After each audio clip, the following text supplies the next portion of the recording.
For most people in business, their revenue and profit is sort of the number one metric that they're looking at in terms of, is this business valuable? Would someone ever buy it? But actually, today we're talking to a business exit strategist who says that the most important thing is that you've built a business that can run without you. Yes, exactly. One that you are not required to be in, which obviously makes it very saleable. So stay tuned to find out how you can build this sort of business, whether or not you're thinking about leaving it now, soon, or never. You could also be thinking, how can I claim back more freedom? Have a business that is literally giving me more freedom because you don't have to be in it all the time for it to be generating revenue and profit. That's what we're talking about today. Stay tuned. It's coming right up. My very special guest today is Laurie Stirling, who is a business exit strategist. She helps entrepreneurs design companies that can run without them. Now, Laurie is a fellow Aussie. I call myself an Aussie, even though I am a New Zealander who's been living in Australia a long time. But, a fellow Antipodean. She's living over in the UK, though, literally on the other side of the world. And we had a great conversation. She's a seasoned entrepreneur with over 2 decades working in her own businesses, running a successful agency, and then as a CFO, COO in other companies, helping them to manage their operations better and really learning the nuts, bolts, and the nitty-gritty of building scalable systems, how to delegate confidently, prepare for that eventual exit or succession without burning out along the way. So I know you're going to love this conversation that we have because Laurie shares so many I know that you're going to love this conversation because Laurie shares so many practical insights that you can have on your business, understanding, the type of business that you have right now, learning the sort of bottlenecks that could be present that are really stopping your growth and scalability. She even has a great quiz, so make sure that you listen in for that one where you can discover what is the main bottleneck that you're experiencing right now in your business. And I know that you'll come away from this conversation knowing more about yourself and about your business and how to turn it into that really valuable asset that you can one day sell, even if that is not going to be in the near future. Obviously, that's something that we can all look at and work towards as a future goal. So without further ado, let me play this interview for you. For most people in business, their revenue and profit is sort of the number one metric that they're looking at in terms of, is this business valuable? Would someone ever buy it? But actually, today we're talking to a business exit strategist who says that the most important thing is that you've built a business that can run without you. Yes, exactly. One that you are not required to be in, which obviously makes it very saleable. So stay tuned to find out how you can build this sort of business, whether or not you're thinking about leaving it now, soon, or never. You could also be thinking, how can I claim back more freedom? Have a business that is literally giving me more freedom because you don't have to be in it all the time for it to be generating revenue and profit. That's what we're talking about today. Stay tuned. It's coming right up. All right. Hello. So here we are in the studio and I've got Laurie Stirling here with me. Welcome to the podcast, Laurie. So good to have you here today. Hello. Thanks for having me. It's great to be here. So Laurie is actually a business exit strategist, which is really interesting. I think you may be the first one I've had a conversation with here on She's a Business. So congratulations for being number one. This is exciting. I'm really keen to hear, and obviously we're going to talk about this today, is how you build a business that runs itself. And obviously from your perspective, that means that it's a saleable business that you're going to be able to exit out of it. But can you tell us a bit more about your background, how you got into this, and what it is that you do specifically in your business, like what sort of businesses you work with and help. For sure, yeah. So, well, I started my first business over 20 years ago when I was a ripe old age of 21. I was so naive when I started that business. I thought I was a bookkeeper before that. I'd been hired because GST had just been introduced in Australia, Mm-hmm. and I'd done that for maybe four or 5 years. And then I'm like, no, I know everything there is to know about business now. I'm going to start my own business. And I brought my husband along for the ride too, and he had no idea what he was in for.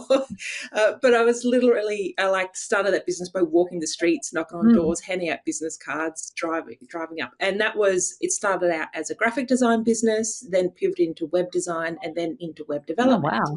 And we ran that business for over 14 Mm-hmm. years.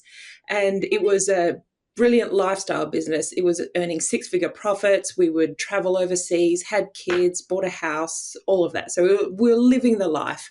And then we had this crazy idea that we were going to uplift our whole life and move overseas. And my husband, he has British citizenship. So that was sort of on the cards for quite a while. And then, so we decided that, well, at first we wanted to move the business to the UK. So we went and visited the UK for about 3 months and see if we could actually get that business up and running. But instead, my husband ended up getting a job at a Norwegian tech startup. So completely different direction that we were expecting to go. But I'd say if I could say my story in a nutshell, it's the story of the many pivots of my career. So we actually ended up selling our business, our web design business, but not for nearly as much as it could have been because our business was entirely dependent on us.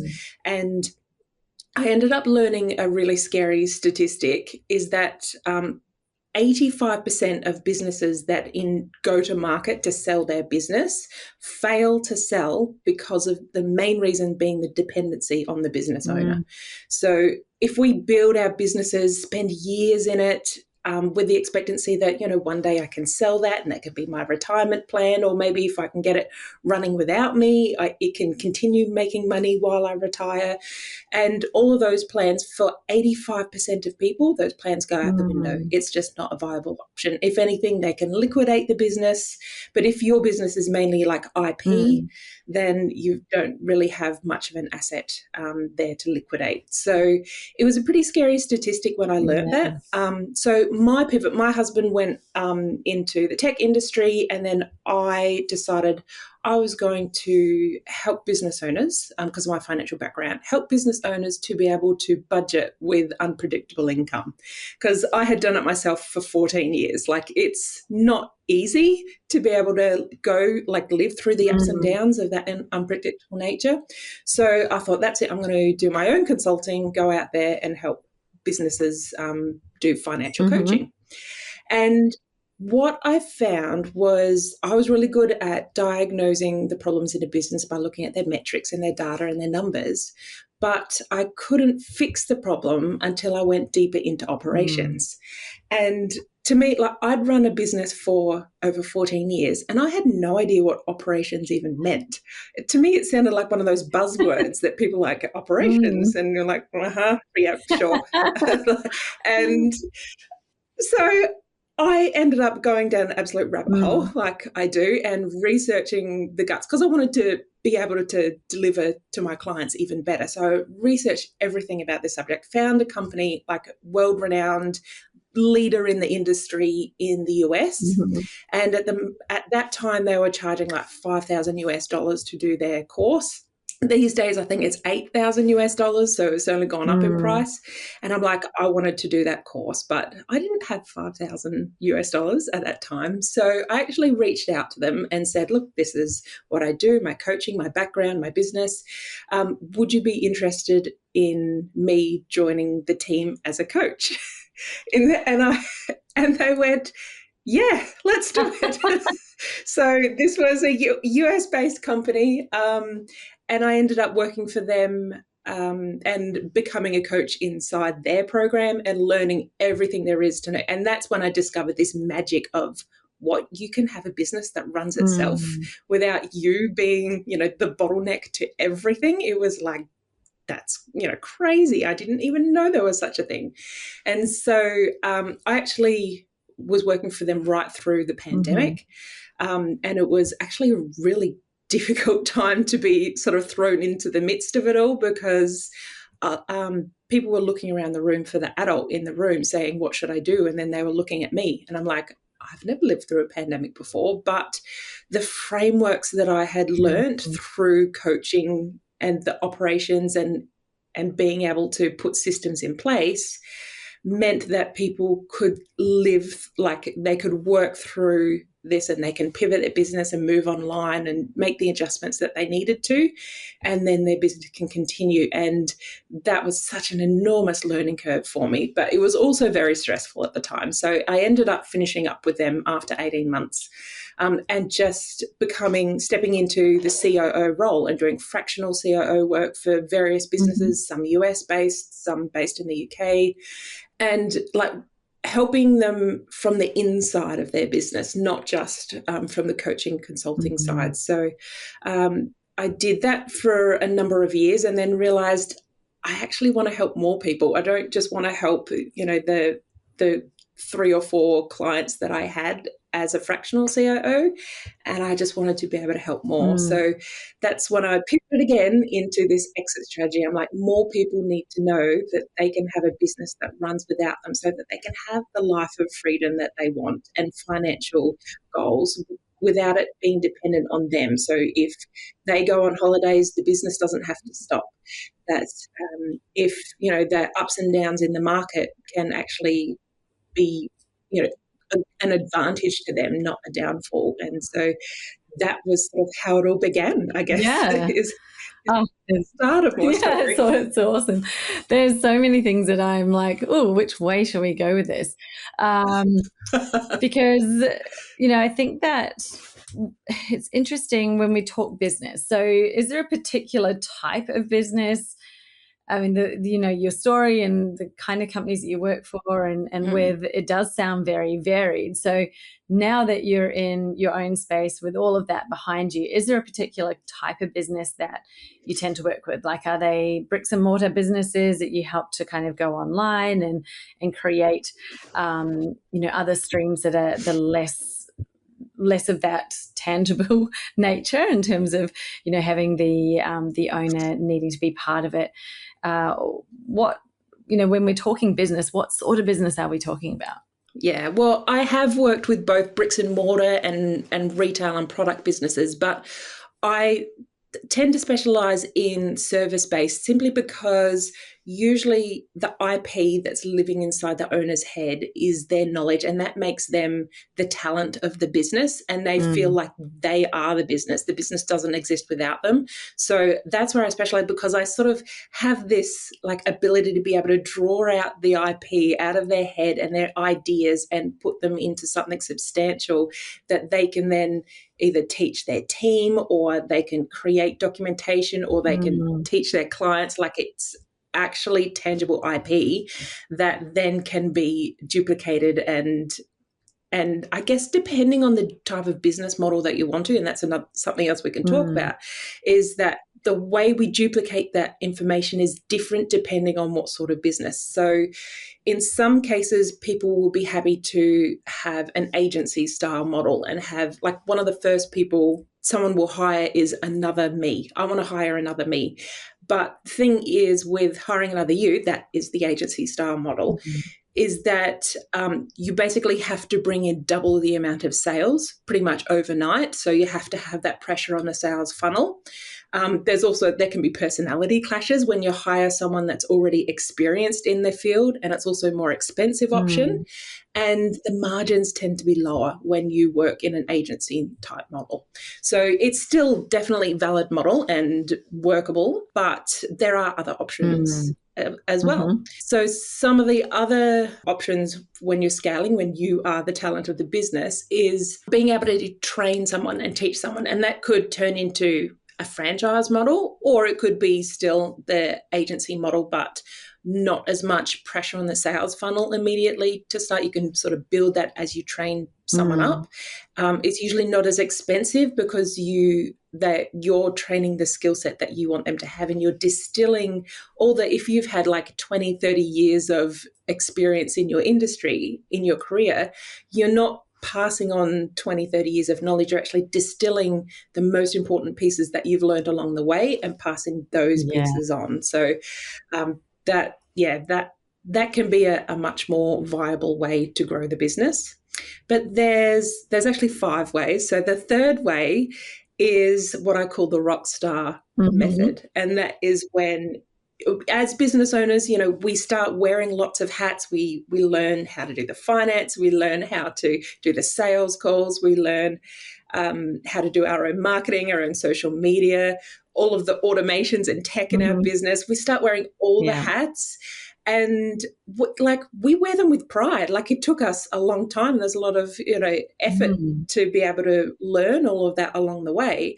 But at some point, that's going to also be your downfall. That means that you end up at capacity doing all the things. So we need to start taking the hats back off and delegating back to team members so that you can just turn up and be the talent. You can just turn up and be the rock star of your business. You don't have to sell the tickets. You don't have to sell the merchandise. You don't have to book the arena. You just turn up and play play a set and do what you do best. And so the team is looking after all of that for you, and they're supporting you to do what you do best. Then there is the 4th way to scale, and that is one-to-many. But that could be one-to-many through courses and memberships and group programs. That can also be selling one-to-many, so on stages or on webinars and video formats. It can also be one-to-many using technology, so building SaaS software, or being able to utilize technology to amplify what you do in such a way that your IP has maybe like an AI agent or something like that, where your IP has been put in such a way inside the software that it builds sort of like bumpers for your staff to say, okay, this is how we do things. Don't do it other people's way. We're doing it my way, because that has been the proven methodology that's worked for our clients for years now. So I'm going to teach you. And then having the framework of software means that your team can, like, for example, I've built a piece of software that helps reverse engineer your sales numbers to work out, well, how many products do we need to sell? How many leads do we need to get from that? And like, normally that has lived in my head, or I can do it in a spreadsheet, but now I can give that piece of software to my team so that they can guide clients through that as well. And so that framework is already set for being able to deliver one-to-many through the software. So that's the 4th method. And the 5th method is for those who are like, no, I don't want a team. I just want to become the best in my industry, or become known for it. And then I can increase my demand, which means I can increase my prices.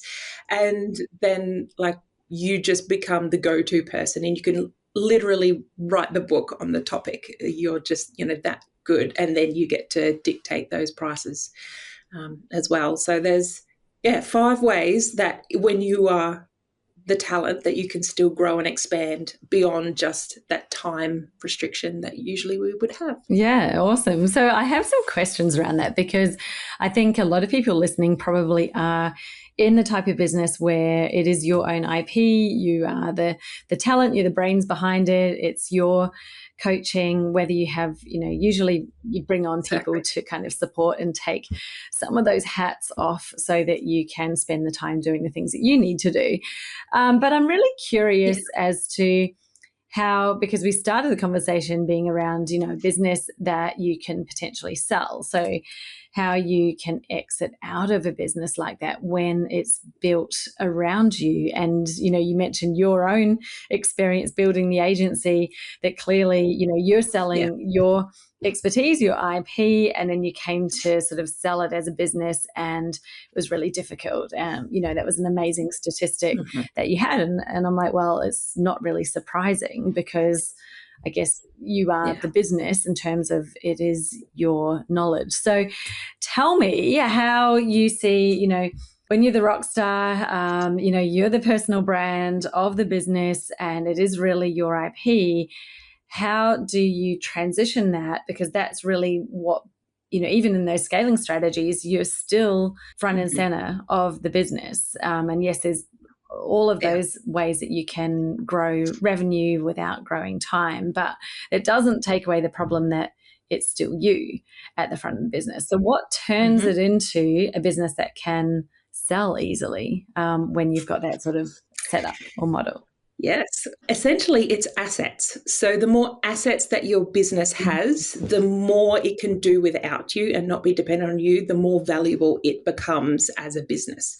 Now, that process of so many clients might come to you because you are you. Or like if somebody else did the work, they'd be like, no, we want to work with Jess. Like, I don't want to work with anyone else but you. So what has to happen is, yes, there is a method of like quality assurance that needs to happen.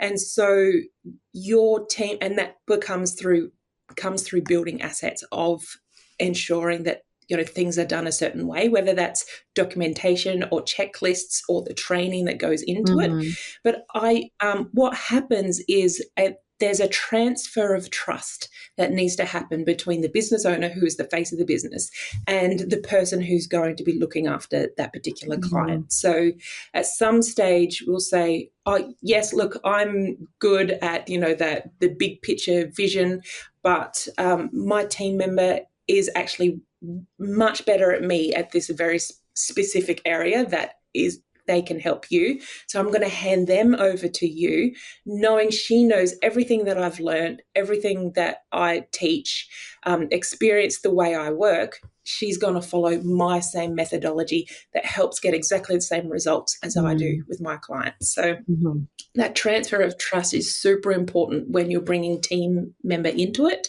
And that is part of that process of like that quality assurance and making sure everybody is on that same page. Yeah, exactly. It's interesting because you make me think back to all my years in marketing, and I've managed when we had complete mergers, acquisitions, and a whole new brand has taken over a company, and we're basically transferring the audience, the customers from one into the new, and trying not to lose them, and obviously keeping that advocacy there. And from that experience, it's just a process, like you set a good time frame on it, and it happens in little stages and phases so that it's going at the right pace and everybody feels comfortable and happy along the way. That's absolutely possible. I guess that sort of happens once you have that buyer. But are the buyers, how keen are they to take on a business that someone's built that is really quite personal? Like you have a personal brand and it's a lot about you. Like, what do you see there as the biggest barriers that the buyers are seeing in, well, should I buy this person's business or build their own? Because, there will be that window of time where even if you do buy it and it's a ready-made business and it's got systems and it's got all the stuff that's happening, but you've got a big transition period before you're really fully in the face of it and in charge. Yeah. So hopefully most of the clients that are coming over, it's what we would call goodwill in the industry, is that that company has built up goodwill in the meantime. So most of the systems and processes hopefully shouldn't change. Like the customers shouldn't feel a big difference when they're moving from one brand to another. There might be, some branding, some colors might change or something like that. But hopefully the experience from the client's point of view is that it stays the same or it improves. It gets even better. So you can improve, put more financial backing behind it, more like as you help more clients, that income generation will be able to benefit everyone, not just the new people that come on board. But it's interesting that you talk about like personal brand versus a business brand there, because like some of the biggest names we know of, let's say Richard Branson behind Virgin. Yes, we follow Virgin, but we also follow Richard, and he's got lots of brands, but he's not in there flying the planes. Like, he is still the face of the business, and personal brand goes an enormous way in that you can have like a particular footballer that hundreds of thousands of people follow compared to all the football clubs put together. That like personal brand versus business brand, personal brand will always win first.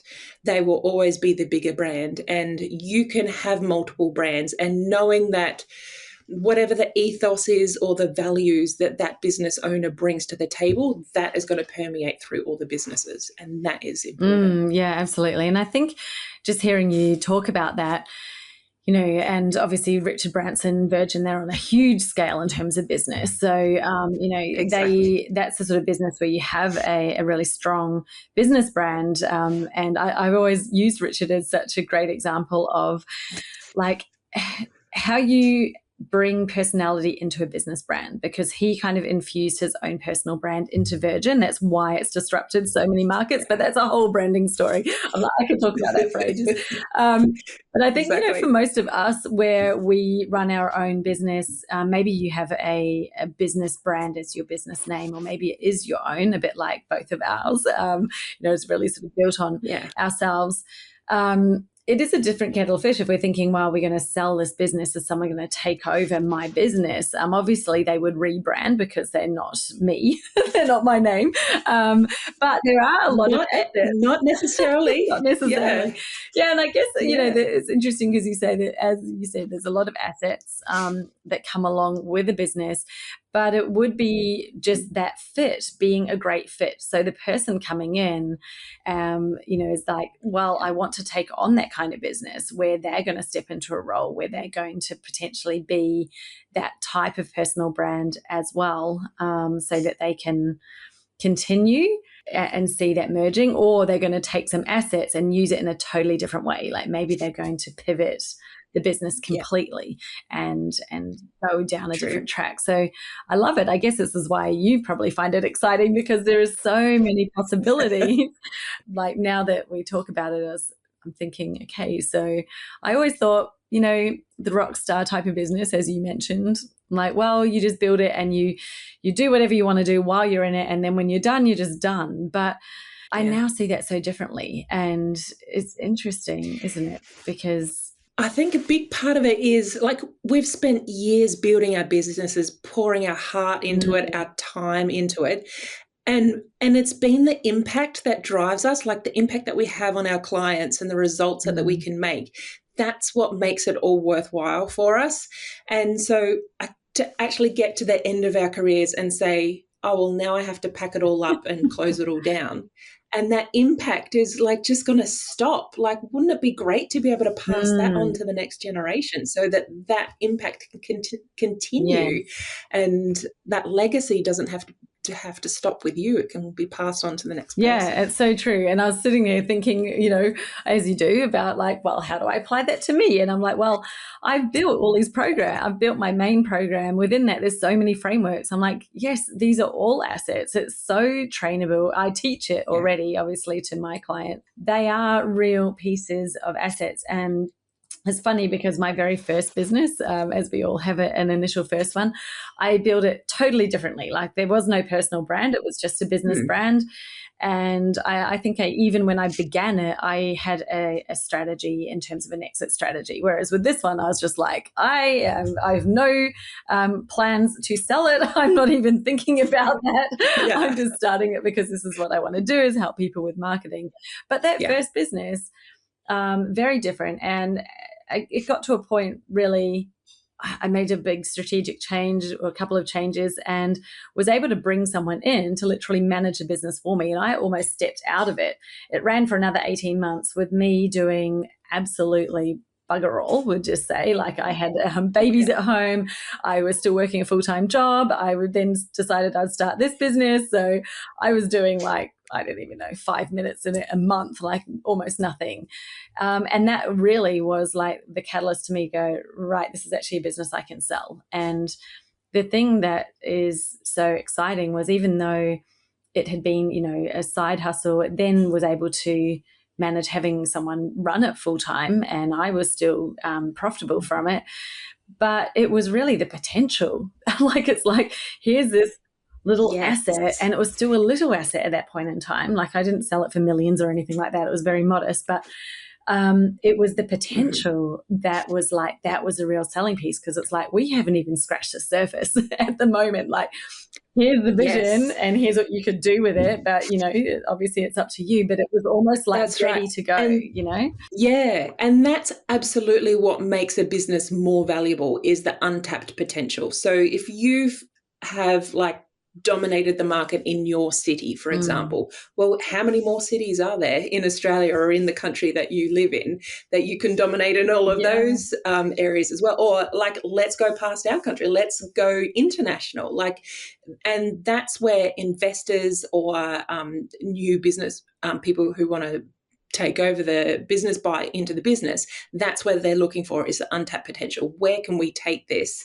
How far has it gotten where it got us now, and then how far can I take this? How is this going to support us to grow even further? And that is where absolutely the gold is. The value when you're selling is its potential. And you could just see that is such a great selling point if you do have a very personal business that's built on you, and like you say, you've maybe got assets within it, things that are saleable, things that are of value, but it's really going to be that, wow, look at what you could do with this business. That is going to be the selling point, which is so cool.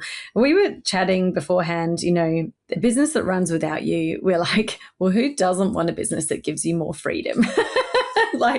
Everybody got into business because we're like, we don't, for some reason, we don't want the 9 to 5. Like we don't like this structure. We don't like the, having to ask for permission to go on holiday, all of those things that come with the job.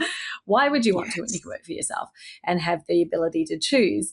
But what's the real difference, do you think, between one that is a freedom-based business and one that, you might have labeled it a founder's trap? Like, you've started a business and now you've literally just created a prison for yourself. So I reckon it's when you start getting to the stage where you might start hiring a few team members, and then you feel like, well, if I go on holiday for 1 or 2 weeks, then I know my income is going to go down, which means I need to be able to pay my workers, which means I'm probably not going to get paid, which means that maybe I'm going to have to let someone go. And then that sort of that pressure of that's somebody's livelihood that I'm now supporting. And it starts to feel like it's gotten a little bit away from us, that, I'm actually trapped to this and feel bad if I can't continue it, or can't step away because it is dependent on me. And because we feel like, even if most of the work gets done without you, you might still feel like you are the superhero of the business. So quite often when people do step out of the business for a few weeks, they'll be checking in and sending emails and messages saying, how's this, how's that? Kind of maybe it's a little bit of a mindset thing where people feel like, everyone's doing fine without me, but that's my business. How can everyone be doing fine without me? Well, how about I'm going to throw a little happy grenade in over here, so that suddenly I'm needed again. I'll swoop in and I'll be the superhero of the business. So the ego's getting in the way. It can. It definitely can. And so sometimes it is just the pressure and us not sleeping at night and worrying about where the next check's coming from. But sometimes we're actually putting that pressure on ourselves and making that happen, and not being able to trust our team. Yeah, it's almost like the business is fulfilling a need that you have as a a person. And usually I think, this is happening without anyone realizing. It's not like you go, I'm creating a business so that I'm going to be important. Like, no one actually consciously thinks that, but it does happen Yeah. because that, the Yeah. business is fulfilling a need, a desire, some sort of fulfillment that you have.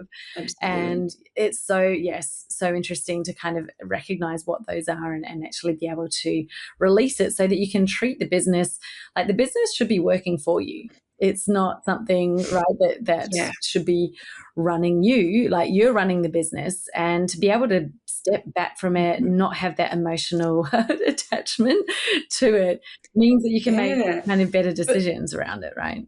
That's right. And it happens so often. I see it, especially when the business owner is the talent of the business. Like, you could be a copywriter who's really good at words, or you could be a musician, or someone who, like, that talent has been there pretty much most of their life. And then that talent is part of their identity, who they are as a person. And then when you start bringing a business into it, then you're attaching your value as a person to how much income you're making. And that's the biggest mistake, in that you are completely valuable no matter how much your business is making. Yeah. Like, you are a super valuable person, and attaching your identity, and then when your business becomes part of your identity, that's where that trap can happen, that mistake. Yes, so true. I was just thinking, and I've gone onto a different tangent in my mind, about, I know there's so many places, because there's different areas that we could dig into here. But I was thinking about, first of all, with people, because you mentioned when you hire a team, that can actually be something that people get really trapped in. And I've certainly experienced two totally different, I'd say at the extremes of both, where and maybe, I'm interested to hear your thoughts on that, and I guess what you do or how you advise people so that they don't fall into the trap of bringing on people, but then you just literally shift your time from doing the doing to actually doing the managing. And, it's like, well, now you've got the team, and the team then are reliant on you. So instead of it being the clients and the work that's reliant on you, now the team's reliant on you. And I think this is something so many people experience that, and then they retract from it, because they're like, whoa, this is now too much. Now I've got all these people, and then it's not just them. You always take on stuff that's happening in their personal lives, and it gets so much. And I have talked to so many women, they're like, I don't even want a team. I don't want to deal with that. I don't want to deal with people.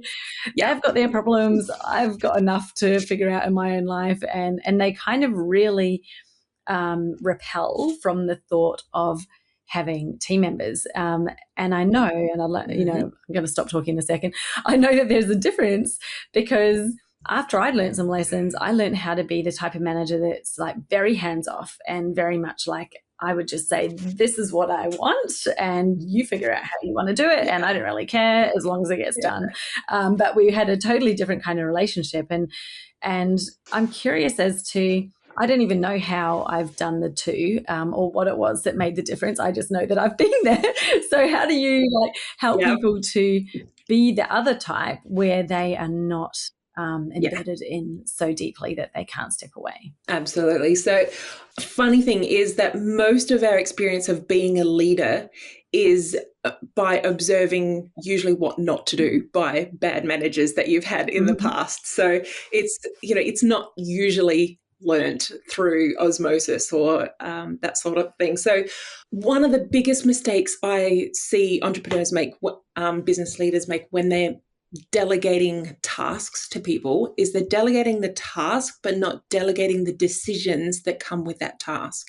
So when you make a decision in your business, you're the risk taker. That's why you became an entrepreneur, because you were willing to take on risk to be able to take that next step in your business. And that's part of the deal when you're a business owner.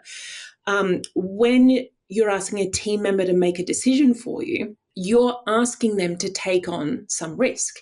And the team member needs to know that, well, what if I make a mistake? Like, what if I lose thousands of dollars? Or what if I get fired because I make a mistake? So it's whether that team member feels safe enough to make a decision, to understand, well, are there parameters on how I'm allowed to make that decision? Is there like a limit on don't spend more than $100 on the to solve this problem? Mm. Is it that if I make a mistake, am I like, do I own the mistake? Do I go and fix it? Or is the business owner going to swoop in and be the superhero and have to fix it and then, get in trouble? Or are they going to work with me to make sure that doesn't happen again, to build a system around it, to make sure that, that we're not going to take the person isn't going to take the blame. It's the system that's going to take the blame, and therefore we can improve it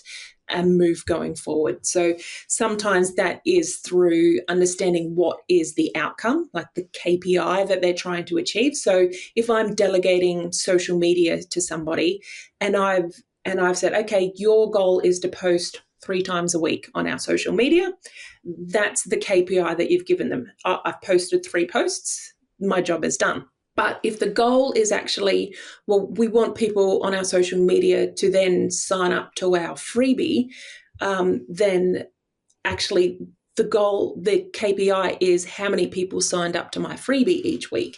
And I could do 1 post a week that might get 100 people signing up to a freebie versus 3 posts that just get 1 or 2 likes. There's a completely different outcome. And you're giving the onus to the outcome to your team member to say, well, your job is to increase leads coming in, then they can have a different tactic than if it was just to post 3 times a week. So understanding what is that outcome of what we're trying to achieve and why is important.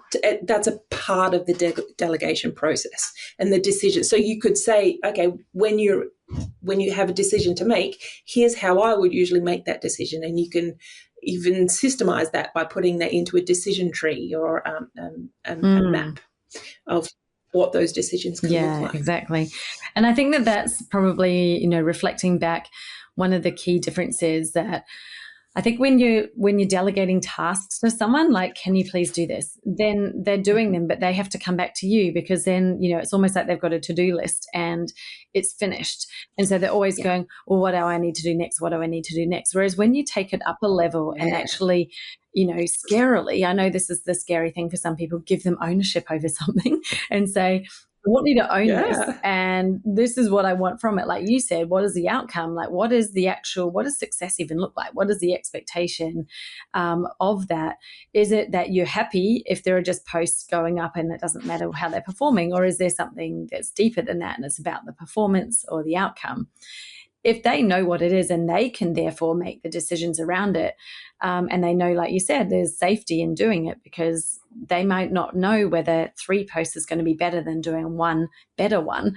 They're going to probably need to experiment, and you might need to also be willing to allow the experiments and enable it, and maybe, like you said, give them that, well, this is how I probably would have approached it, but what do you think? Do you have any other ideas? Maybe they're going to. And I think that was one of the things I found, once you give people that autonomy and you give them the ability to take ownership of something, they start thinking. And when you're not allowing them to think, they expect you to do the thinking for them. And that is exhausting. So it's like, are you doing the thinking, or are your people thinking about it for themselves? And then maybe, floating a few things past you, great. But you actually then are more giving feedback on it as opposed to having to do the thinking. And then that can be captured and turned into an asset. Yes, exactly. There are so many. I've found some really cool tools. There's one that I love at the moment called Scribe. And if you're doing, do you know that one? It's like, it's become my yes, favorite. I love it. I didn't use Loom for a while, and Loom is great, but Scribe actually puts it into an SOP document for you. Like, literally, you can go through the steps and it will automatically just follow what you're doing and map it out. And so you've got an SOP document done in minutes. Like, how cool is that? It's a little plug for Scribe. Yeah, and what I love is that if you haven't even yet made your first hire, you can start building the SOPs and the processes beforehand.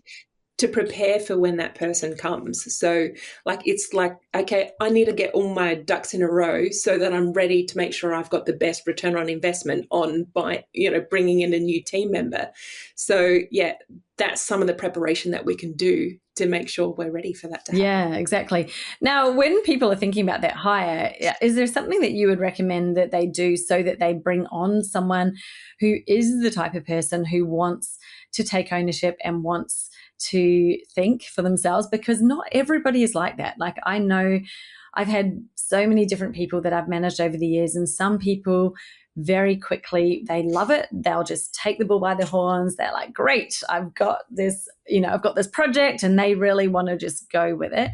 And there are other people that, gosh, even you have to spend a lot of time sitting with them, and it takes a long time before they're even feeling half ready to step in and take that role on. Mm-hmm. And so from that experience with me, I kind of would be thinking, if I'm now hiring someone new for my team, that's the type of person I'm looking for. And it's interesting because I think a lot of the time, a lot of advice around when you're hiring people, they're like, get them to follow some instructions and do tasks. I'm like, but isn't that therefore hiring the person who might want the checklist? they want the task. And that means that you're going to be hiring the person and telling them what to do all the time. Yeah. So it is still part of that like hiring process. I wouldn't do a checklist, but I would have like a set of tasks inside the instructions that are not necessarily a clear like tick, tick, tick. I would have like, one of the tricks I have is inside the job description, in like the third or fourth paragraph, I would put something in there about in the subject line, include this particular word. And so that it's like, you have to be attention to detail. Like, you need to be observant enough to say, oh, that's part of the trick. So any applications you get that don't have that word in the subject line, they didn't read it through properly. But also, as one of the questions could be like, when you've finished a task and you're looking for the next task, what's your next process? And some of them might say, well, I like to be proactive and find out at the start of the week what my tasks are for the week. Or it could be someone saying, well, I would like to be in that brainstorming decision-making process to make sure that I'm part of it and I can see the bigger picture. So it is their answers that can be part of it. And I would also put, as one of my questions, is what are your core values?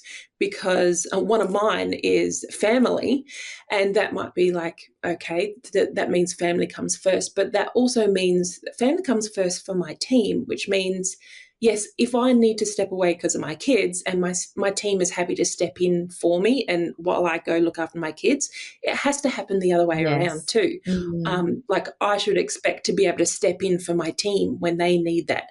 And so there's a balance that needs to happen both ways to make sure that we're all aligned with that same value. So I think part of that is also mission. Like, you might have a mission for your business as, we want to grow and be seen in the world. I don't know what your mission actually is. I should probably find out.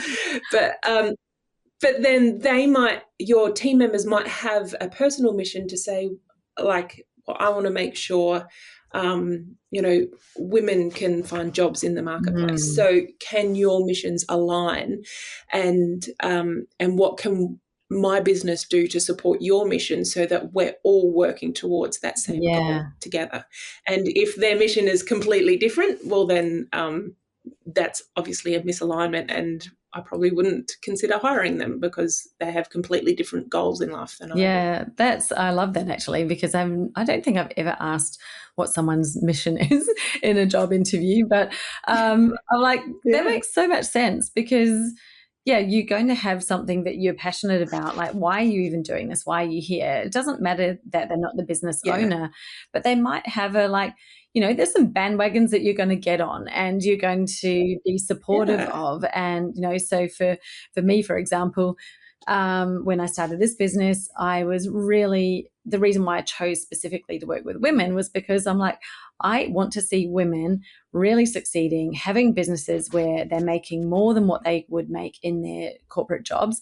They're actually breaking through all the things that have held them back, because I've just seen it for so long, and it was so frustrating in that world where women were being paid less than men. They were getting put in boxes as soon as you had children, as soon as you wanted to work part-time. It was like, oh, you're not a valuable employee anymore. And I found it to be the exact opposite. Like, my best employees were part-time working mums. And I was like, they've just got it all wrong. Like, they should actually be, really wanting these people in their business because they're so efficient. They're always dedicated. And so for me, I was like, I want to change the status quo, and I want all these women who are starting their own business because they're kind of being pushed out for reasons that shouldn't even, they're not even real.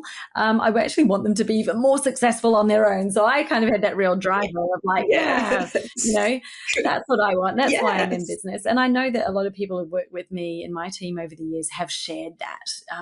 They're like, they really share that vision and that passion. And, it doesn't matter that it's not their own business. They still felt very connected to it, like in terms of their purpose. Yeah.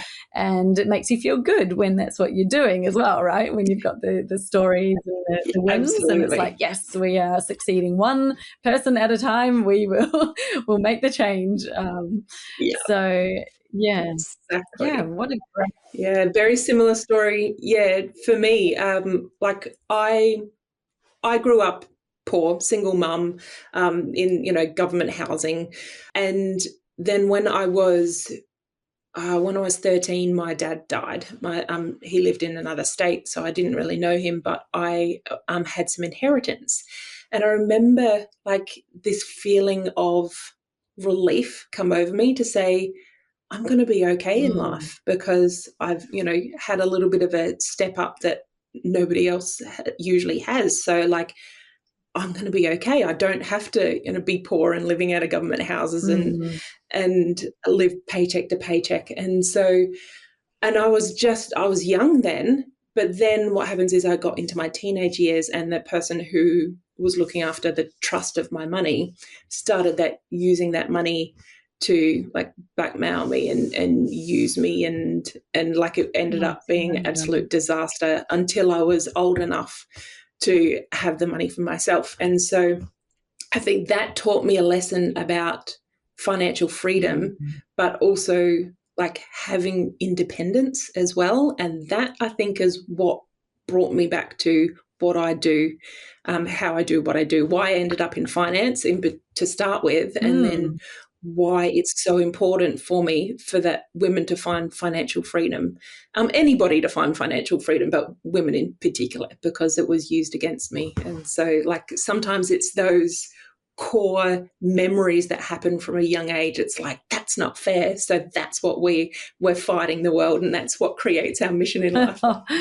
Wow. Yeah, that just... Absolutely. And I think that's the thing, is there is something that everybody will have that you believe in, regardless of what your story is. I think it's, you only have to find what that thread is. Like, what is the reason why you're here and why you're doing it, and finding people who align with that in some version, some format, and they may have different reasons for why they want it, but when you're all going in the same direction, it means that you're going to be pulling the same way, and you've got that synergy, which is exactly great. Exactly. Wow, this is such a great conversation, Laurie. Is there anything that you think we haven't touched on in terms of building a business that runs without you? Any final, insight, little nugget of gold, lesson or learning that you've had over the years that you think we shouldn't leave unspoken today? Yes, it is bottlenecks. So like if I was to ask, what's the biggest bottleneck in your business? Immediately going to go, it's me. I'm the problem. But when we're looking into the scheme of a business, it's actually got to do with your assets. And so the bottlenecks that are happening in our business, there's 5 particular bottlenecks that can happen. First one is brand awareness. Brand awareness itself can be a bottleneck. Generating leads and nurturing your audience, that can be another bottleneck. Sales and conversion, that can be another bottleneck. The delivery and the capacity that you have in your business is a bottleneck, and also cash flow can be a bottleneck, especially if you've got the capacity and you're still having cash flow problems, then that can be a bottleneck itself. So part of the process of working, how do we build our business and grow our business and essentially step out of it is creating assets for each step of that cycle that can happen in our business. So all of our customers go through that cycle of understanding that you even exist and that you have a problem, they have a problem that you can solve for them. So as your business grows, one of those areas is going to be your biggest bottleneck. And so if you can work on to opening up that bottleneck and loosening it, then your business levels up. But then you'll find the bottleneck is in a different place. So let's say your bottleneck is in sales. You're the only person who can do all the sales in your business, and you keep having one-to-ones with everyone. And so that's your biggest bottleneck. And then you open up that bottleneck, you start doing sales one-to-many, your website's converting. So then suddenly you have an influx of capacity. Oh, now I've got a capacity problem. So now we need to, open up that capacity and hire somebody or do a one-to-many course or however it is that you can open up that capacity. Then you'll find that a bottleneck goes somewhere else. Well, now that we've brought all those people in, now we need to have a leads bottleneck. And so creating assets for each of those and brainstorming with your team and working out all those processes, that is how we level up inside our business and keep growing that and expanding it beyond ourselves. Yeah, love that. And you can just see the old bottleneck with the cash flow. Once you've got all those clients and you've got the team and the systems, the number of times I've heard a story of a business that's sort of on paper, they're doing really well in terms of revenue, but they're just not profitable. Yeah. It's like cash flow is a major bottleneck. They're spending, times it's like, well, you spent more than what you earned, but you're earning an amazing amount. And it almost is like, how can this even be when you've got all these people coming in and everything looks like it's working? That is, so important. I love that, and to see, you can just literally see that bottleneck process. It moves from area to area as you go. It's like new level, different and level. It will, right? no matter what size. Exactly. But if it helps your audience, I do have a bottleneck quiz that I can give you the link Amazing. for. Yeah. Do people work out what is their current biggest bottleneck in their business? Oh, great. That sounds amazing. Let's do that, because then you can stop ruminating over it over at night, go and do the quiz and find out what your bottleneck is. Well, we'll link that up in the show notes so you can find that there. Scroll down, click on the link and do the quiz. Thank you, Laurie. This has been such a great chat. I know that we could talk business a lot, obviously. Yes. Many things there. Love your story, and thank you so much for sharing with us so openly about, just your expertise and your own stories. Loved hearing how you got started and all of the things. It's just been a really pleasurable conversation. Thank you. Loved it. Thank you very much, Jess. We will talk again soon, no doubt. And guys, if you have loved hearing from Laurie, where can they find you? Where do you hang out on socials, or what's the best spot? Yes, Instagram, Laurie.Stirling, or LinkedIn is also, I'm pretty active on LinkedIn as well. So both of those places, choose your pleasure, or my website, lauriestirling.com. Great. All right. Well, we will make sure we've got those linked up in the show notes. If you are on Instagram and you've been listening to this episode, take a screenshot of it, post it in your stories and tag us, because we love to hear from our listeners, and I'd love to hear what maybe a takeaway thought that you have or something that you've learnt from today. Please share that with us, and we'll definitely respond to you. I know that I check all my own social media. I'm sure Laurie does as well. So do that, and we'll both be very grateful to hear from you. Thank you very much. We'll see you next time. Bye.